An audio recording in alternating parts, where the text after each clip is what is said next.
안녕하세요. 또 제 인생 이야기 또 엮어 나가겠습니다.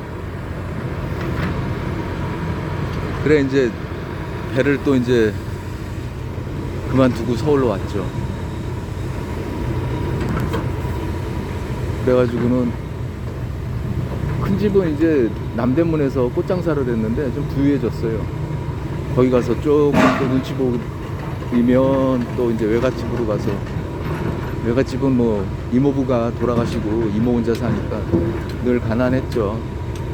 애 둘 키우는 것도 벅차고, 외할머니도 전혀 주변머리가 없으셔서 그냥 옛날 어른이시죠. 그래도 저한테는 제 어머니 다음으로 저한테 그래도 안타까워하고 저를 돌봐주셨던 분이죠. 서울로 와서 그래 이제 이쪽 가서 며칠 있고 저쪽 가서 며칠 있다가, 예전에 그 주유소 일할 때 그 친구가 구미에서, 금성이었죠 옛날에는, 구미공단에서 자리 잡고 있다 그러길래 이제 구미로 내려갑니다. 구미 인동에 방을 하나 얻었더라고요. 룸메이트하고 사는데 거기에 이제 제가 거부사직으로 금성 거기 취직하고 싶어가지고 내려간 건데, 뭐 조건이 누가 소개를 해야 되거나 그 부근에 사는 사람만 뽑더라고요. 그래 거기는 취직 못하고 그 임시직으로 그 금성사에서 일용직으로 온실에 일할 사람들, 풀 베고 나무 옮겨 싣고 경운기에다가 이제, 그때 경운기를 배웠죠. 탈탈탈탈탈탈 털고 가가지고는 이제 비료주고 뭐 이런 일이었습니다. 제가 잔잔한 일들은 얘기를 안 해요. 뭐 그 당시 나영 공장인 반월 공장에 갔다가 야, 그 세탁기 그 빨래만 하는 거 못하겠어가지고 때려친 거라, 뭐 세차장에 갔더니만 잘하고 하는데 그 한겨울에 무슨 텐트 하나 쳐놓은 거기서 자더라고요. 나 참 이러면서 어떻게 그 저 기술을 배울까 싶어가지고, 아무튼 사람은 뭐든 한 가지 길을 참고 견디고 이겨내면 그 후에 정말 나은 인생을 살 수 있습니다. 근데 저는 다 못 견뎌냈어요. 구미에서 온실 일 하고 있다가 사람 모집하는 공고를 하나 봅니다. 그래 취업서를 내고, 그때 거기에 뭐 한국전기초자 있었고 뭐 삼성코닝 있었고 또 로켓건전지, 아무튼 큰 회사들이 많았죠. 지금 잘 이름도 기억 안 나는데 뭐 대우부품도 있었고 만도기계도 거기에 있었고. 근데 이력서를 내는 데마다 얘가 근거가 전혀 없는 애니까 안 뽑아줘요. 그리고 거기서는 일할 사람을 뽑는 거지 똑똑한 사람은 절대 안 뽑습니다. 그냥 너무 똑똑한 척 해봐야 나중에 노조나 결성해가지고, 그러니까 제가 그땐 그런 걸 몰랐어요. 그냥 미련스럽게 모른 척하고 우직한 척 해야 되는데, 면접관한테 또박또박 명쾌하게 대답 잘하니까 저는 잘 될 줄 알았어요. 근데 결국은 그런 사람 안 뽑습니다. 그냥 거기서 한 부속품처럼 주어진 일에 최선을 다할 사람, 그런 사람만 뽑히는 거예요. 그러니까 너무 똑똑한 채 어디 가서 하면 또 안 되는 경우도 있습니다. 그러다가 그 당시는 OA 기기라고, 오피스 오토매틱 사무 자동화 기기죠. 그냥 대리점 사장이 대구에서 구미죠. 구미 대리점 사장이 대구에서 면접한다고 그러길래 전 또 뭔지 아무튼 온실 일하는 것보다 낫겠지 싶어가지고 거길 가가지고는 면접을 봐서 그 사람한테 합격을 했습니다. 가보니까 뭔지도 모르고 가보니까 근데 팩스가 처음 나왔을 당시에요. 팩시밀리가 제일 싼 게 한 100만원, 보통 300만원 막 이러던 시절이죠. 그때 월급이 한 3, 40만원 정도 이제 되던 시절이 됐는데 기계 한 대 100만원이면 제법 비싼 겁니다. 그거 이제 영업사원을 하는 거예요. 야, 카다로그 들고서 공단에 이제 다니는데 수의실에서 들어갈 수가 없어요. 뭔가 누군가 약속이나 일정이 있어야지 받아주지. 또 어떻게 운 좋게 들어가도 나오려면 그 도장을 누군가한테 받아야지 또 나올 수 있습니다. 참 용케 들어갔다가는 나올 길이 없어가지고는 사정 여사원한테 해가지고 식권 하나 의해서 밥 먹고 도장 찍어서 그래가지고 경비실에 제출하고 나왔던 기억이 납니다. 처음에 물건 파는 거를 아이스 블랙이라고 그래요. 얼음을 끼고. 그 일이 상당히 처음엔 영업사원들한테 힘듭니다. 영업은 사람들이 물건 잘 알지도 못하고 이게 나한테 얼마나 호용 가치가 있는지 또 필요한 사람한텐 자기가 그거를 사주는 대신에 그 반대 급부를 바라죠. 아무튼 처음에 아이스 블랙 하기가 참 어려웠는데 하나 팔고 나고 길을 뚫고 사람들을 알고 또 그거를 극복하고 나니까 제가 그 경북 지역 있지 않습니까? 거기서 아마 제일 잘 파는, 아무튼 제 이름 되면 상대편 영업사원이 그냥 포기할 정도였습니다.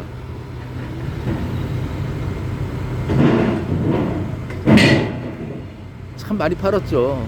그냥 그게 서울말씨를 쓰고 또 제가 진정성을 가지고 한 말에 책임을 지고 그러니까 나중에는 이렇게 사람이 사람을 소개해줘가지고 그 당시 또 그 팩시밀리가 처음으로 이제 막 필요한 시기예요. 이 모든 계약서나 서류를 사람이 안 가고 그냥 이렇게 그 가멸지에다가 이렇게 복사를 해가지고 전송시키는 거죠.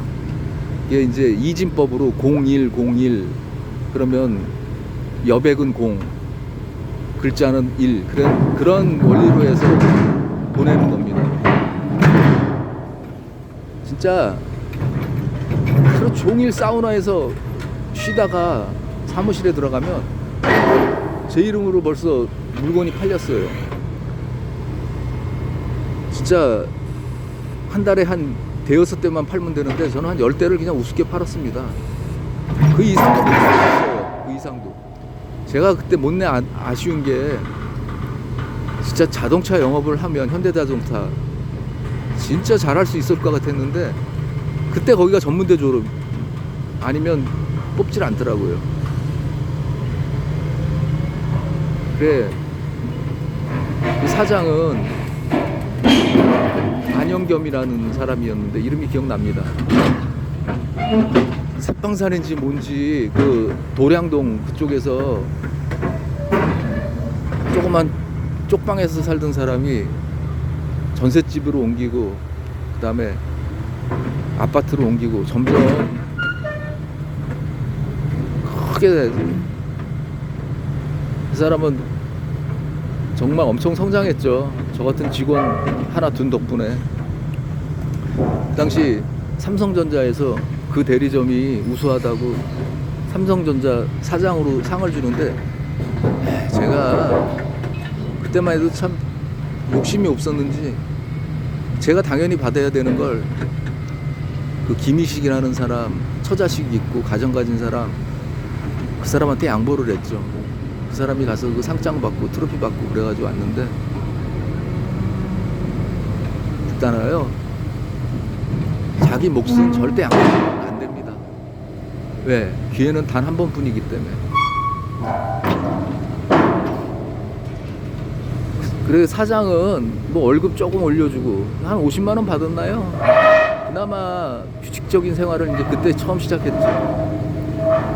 그리고 저 혼자 특별하게 양복 맞춰주거나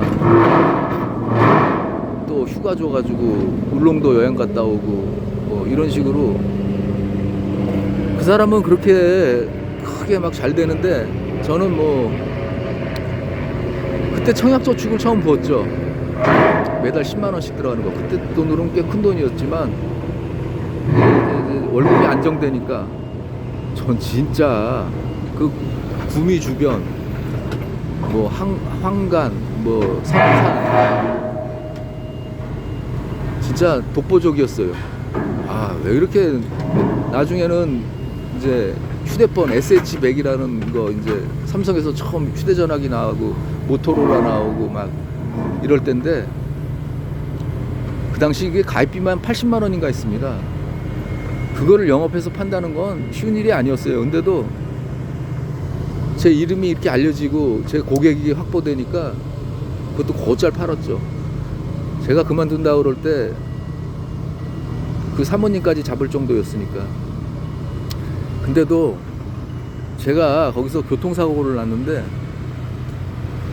냈죠. 내가 차를 몰고 가는데 상대편 차선에서 갑자기 넘어오는데 자전거 타고요. 그걸 비키려고 피하다가 중앙선을 침범하면서 살짝 쳤는데 그 사람이 저한테 자기의 생명의 은인이라고 그러더라고요. 지가 전날 월급 받고 밤새도록 술 먹고 지도 비틀비틀거리면서 자전거 탄 거를 기억하는 거죠. 근데 제가 그걸 이제 택시에 태워가지고는 거기 구미에는 순천향병원 있거든요. 글로 이제 데려다 놓고 살려놨지만 지도 아마 죽었다 이제 살아났다는 마음으로 저한테 생명의 은인이라고 감사하다고 그랬는데, 그래 마음 편하게 병원에 입원시켜놓고 저는 이제 하룻밤 자고 일어났거든요. 그때만 웬걸요, 대구에 있는 형이 내려와가지고 그 사람이 버스 운전기사였던가 그래요. 제가 중앙선 침범했다고 8개 항목에 든다고. 그때 8개 항목이면 이게 구속사 합의를 못 보면 구속사유가 돼요. 그냥 생명의 은인이 하루아침에 구속될 그런 상황이죠. 근데 그때만 해도 별로 그런 게 겁이 안 났어요. 아유, 나 차라리 구속시켜라. 그냥 감방에 들어가서 살겠다. 양반님 저成功다 했어요? 그래. 아직 남았어요. 금액 몇 개 남았어요? 결국은 합의는 봐줬죠. 세상에는 다 했는데 나중에 가운데 뭐 이빨은 보지도 못했지만 이빨이 나갔다고 그런 생전 제 앞에서 그 이후로는 생명의 은인 앞에 말 한마디 안 하고 또 얼굴도 안 비춰줬으니까요. 그래서 그때 처음으로 인간이 이렇구나 이런 배신감을 느꼈습니다.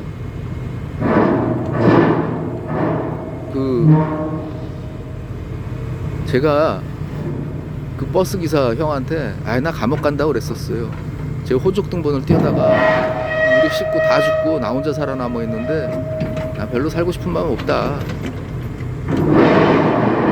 감옥에 보내라. 그랬더니 나중에 사정사정 하더라고요. 제발. 그랬을 때 지금 새어머니인가요? 한테 100만 원을 보내주시더라고요. 그 사정을 듣고 150인가 그 어머니가. 그 어머니도 제 은인입니다. 지금은. 그때만 해도 아버지 만나서 참 사기 결혼 당한 거나 똑같죠. 막상 결혼하고 보니까 아무것도 없는데 혹까지 붙여 있었으니 제가 얼마나 정말 눈에 가시였겠습니까? 그냥 애정이 있을 수가 없죠. 아버지란 분은 결국은 그 당시 그래도 옛날에 지인들 때문에 중동으로 뭐 취직도 가고, 나중엔 작은 아버지가 동두천에 계시니까 먼저 그 부대에 그런 사람들은 미국을 많이 갔어요. 어떤 그 인연으로 해서 뭐 양공주들 뭐 인연이든 뭐든 동두천에 가 계시니까 아버지도 어떻게 이제 그때는 이제 미국을 그 당시 가셨죠. 그래서 저도 미국을 이제 가려고 그러던 상황이었는데 그게 그렇게 쉽게 되지가 않더라고요. 저 같으면 벌써 자식한테 어떻게 해도 해줬을 텐데 우리 아버지는 뭐 아무것도 몰라요.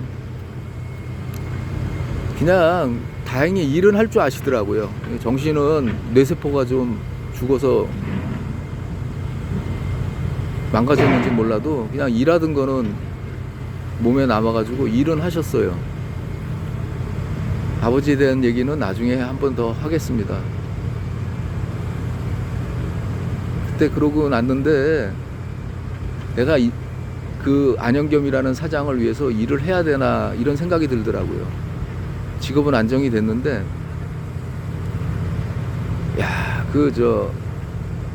그런 어려움을 당한 과정 속에서 합의는 내가 봤어도 또 벌금이 나오지 않습니까? 그 벌금을 좀 해결해 달라고 얘기를 했더니만 자기가 해주겠다 그러면서 항상 적극적이지가 않고 나오면 해주겠다 뭐 이런 식이에요. 그래서 더 이상 이 사람 밑에서는 일을 해서는 안 되겠다 그런 생각이 들더라고요. 그래서 이제 그때 이제 거기서 구미서 제 친한 친구 둘을 제 절친으로 또 만나게 됩니다. 그때 구미에서 인연으로. 지금 한 명은 대구서 경찰관이 돼 있고,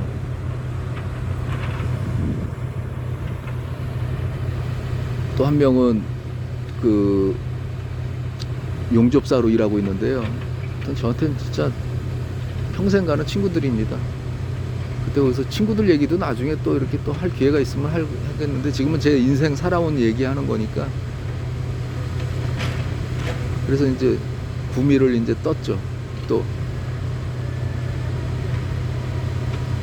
왜 그만두게 되는지 이해들은 충분히 가시죠. 제가 그런 사람 밑에서 일하기가 싫더라고요. 또 이제 그 다음 얘기 내일 또 올려드리겠습니다. 예. 안녕히 계세요.